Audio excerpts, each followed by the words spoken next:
শুধু আমাকে নিয়ে ভাবনাটা তোমরা একটু কম করো। এতই যদি বোঝা হয়ে থাকে তাহলে আমাকে গলা টিপে মেরে ফেলো বাবা। অন্যের আনা ফুল দিয়ে বসের ঘর না সাজিয়ে নিজে ফুল তুলে আনতে পারো না? কি ব্যাপার কি বলতো? রাজার সঙ্গে ঝগড়া টগড়া করে এসছো নাকি? মেজাজটা এত খাট্টা কেন? আসল মানুষটার চেয়ে নামের দাম যে এত বেশি তা তো জানতাম না। তাহলে তো আমাদের প্রত্যেকের উচিত পুলিশ অফিসারদের মতন বুকে নামের তকমা এঁটে ঘুরে বেড়ানো। কুসুম, তোর বাবার একটা চিঠি আছে, তোকে দেবো না বাড়িতে দেবো? বাড়িতে দিও। শোনো শোনো, কে লিখেছে গো? কলকাতা থেকে তোর দিদি লতিকা। দিদি? হ্যাঁ। তার মানে আবার আমাকে আর মাকে এক গাদা জ্ঞান দিয়েছে। দাও, আমাকেই দাও দেখি কেন দাদি আবার কি জ্ঞান দিয়েছে। শ্রী চরণেশু বাবা। কিছুদিন আগে চিঠি দিয়ে তোমাদের জানিয়েছিলাম সৌরভ যাচ্ছে, কিন্তু পরশু জানতে পারলাম ও কি একটা কাজে আটকে পড়েছিল, তাই যেতে পারিনি। ওর বদলে ওর আন্ডারে কাজ করে একজন সুপারভাইজার অতনু ঘোষকে পাঠিয়েছে।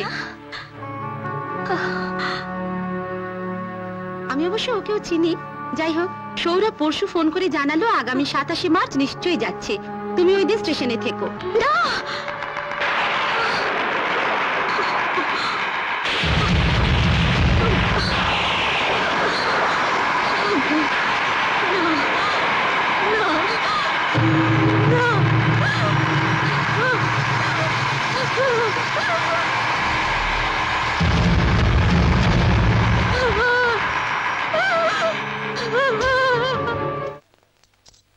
কিরে, ফিরতে এত দেরি হলো? ওকে ফুল দিয়ে এলি? না। কেন? জানিস না সৌরভ তোর ফুলের জন্য অপেক্ষা করে থাকে? সৌরভ, আমি আর ফুল দিতে যাব না। বুঝেছি, এখন বিয়ের দিন পাকা হয়ে গেছে, তাই এখন তোর ফুল নিয়ে যেতে লজ্জা করছে, তাই তো? আচ্ছা মা, তোমরা কি দিদিকে কিছু জানিয়েছো? না, তোর বাবা বলছিল আজকালের মধ্যেই একটা চিঠি লিখে দেবে, আশীর্বাদের দিনটা ঠিক করেই। বাবাকে এখন কিছু লিখতে বারণ করো। সে কি? কেন? সৌরভের সঙ্গে সমস্ত কথা হয়ে গেছে, বিয়ের দিন ঠিক হয়ে গেছে, 19শে বৈশাখ। আচ্ছা মা, দিদির পছন্দ করা ছেলেকে যদি আমার পছন্দ না হয় তাহলে কি ওকেই আমার বিয়ে করতে হবে?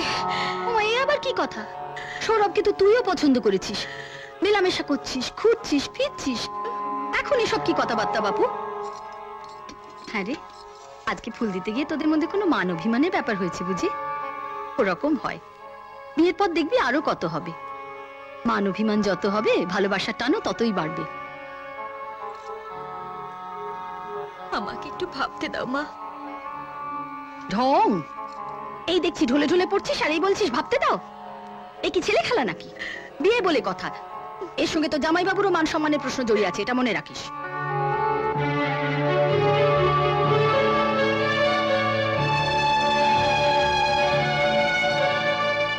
আর আমার বুঝি কিছু জড়িয়ে নেই?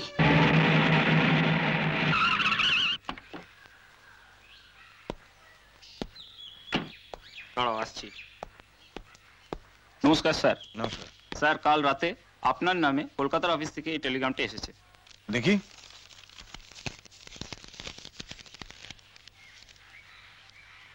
রামু, রামু! বলুন স্যার। শোনো, কাল কলকাতা থেকে আমার বস আসছে, বুঝলে? তুমি এই বাংলোটাকে ভালো করে ঝাড়পোছ করে পরিষ্কার করে রাখবে, কারণ আমার বস এখানে থাকবে। আর আমার জিনিসপত্রগুলো নিয়ে ওই পেছনের ঘরটায় রেখে দেবে, ঠিক আছে। ওই দিকের ঘরটায়। ঠিক আছে। আমি ওইখানেই থাকবো। আর শোনো, কুসুম দিদিমণি আসবে, আসলে ওনাকে বসতে বলো, আমি চানটা করে আসছি। ঠিক আছে স্যার। তুমি যাও, আমি চলে যাবো। নমস্কার স্যার, আসি। না না, ওসব কিছু নয়, এ নিয়ে এত চিন্তা করার কিছু নেই। কালো এই গায়ে কালো বেড়াল পড়েছিল, তাই হয়তো ভাবছে যে বিয়ের পর সৌরভের কোনো অমঙ্গল টমঙ্গল হবে, তাই এত ভয় পাচ্ছে। তুমি তো যা হোক একটা কিছু বলে খালাস, আমার কিন্তু বাপু ভালো লাগছে না। তুমি আজ একবার সৌরভের কাছে যাও, ভালো করে কথা বলো, জিজ্ঞেস করো ওকে। কি জিজ্ঞেস করবে? আমাকে বিয়ে করবে কিনা? লজ্জা করবে না তোমাদের এভাবে জিজ্ঞেস করতে? কুসুম, কি হয়েছে আমাকে বলবি মা? কিছু হয়নি, শুধু আমাকে নিয়ে ভাবনাটা তোমরা একটু কম করো। এতই যদি বোঝা হয়ে থাকে তাহলে আমাকে গলা টিপে মেরে ফেলো বাবা।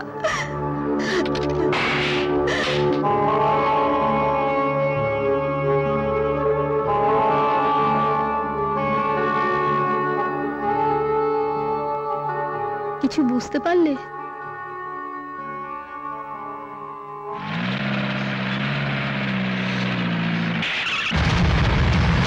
কি কাণ্ড! ওহ, এক্ষুনি চাপা পড়তে। ভালোই হতো। কি যে বলো, যত সব বাজে কথা। কাল আসনি কেন? আজও খালি হাতে। ফুল কোথায়? এই জানো, আজ আমার বস সৌরভ সরকার আসছেন। ভেবেছিলাম তোমার আনা ফুল দিয়ে বসের ঘরের ফুলদানিটা সাজিয়ে রাখবো। বস ফুল খুব ভালোবাসে। অন্যের আনা ফুল দিয়ে বসের ঘর না সাজিয়ে নিজে ফুল তুলে আনতে পারো না? কি ব্যাপার কি বলো তো? রাজার সঙ্গে ঝগড়া টগড়া করে এসছো নাকি? মেজাজটা এত খাট্টা কেন? এই শোনো লক্ষ্মীরি, আজ আমার একটু তাড়া আছে। প্রথমে সাইটে যাবো, সাইট থেকে স্টেশনে। যত তাড়াই থাক, আগে বলো তুমি কে? যা বাবা, এ আবার কি প্রশ্ন? আমায় দেখে কি মনে হচ্ছে? গরু, ছাগল, মানুষ নয়?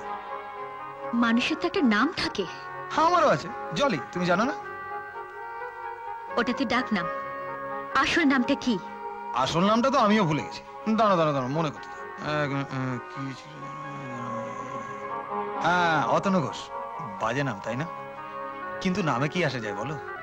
আসে যায়, অনেক কিছু আসে যায়। আসল মানুষটার চেয়ে নামের দাম যে এত বেশি তা তো জানতাম না।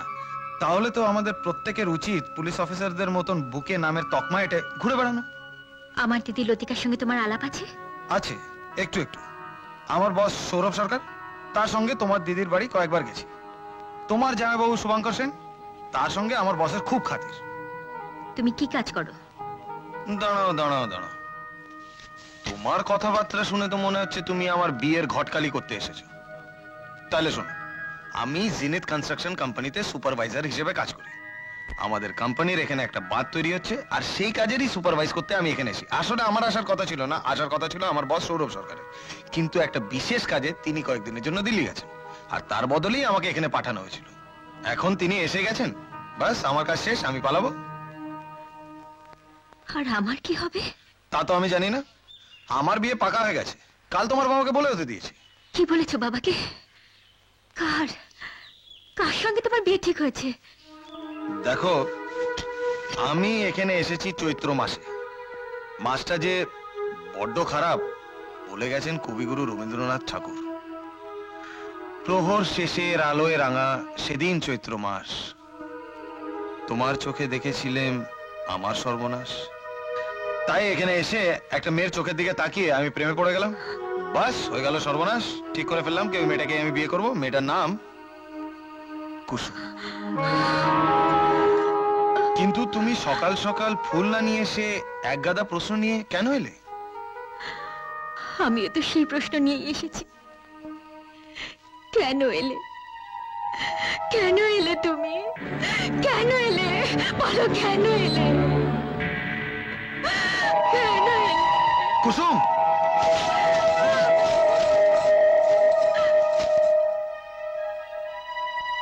কুসুমও কাঁদতে জানে?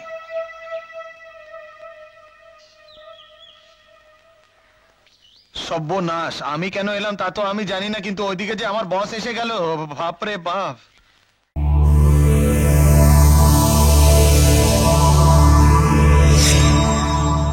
এমন আরো অনেক ভিডিও দেখতে এই চ্যানেলটি সাবস্ক্রাইব করে নিন এবং পাশের বেল আইকনটি প্রেস করে দিন।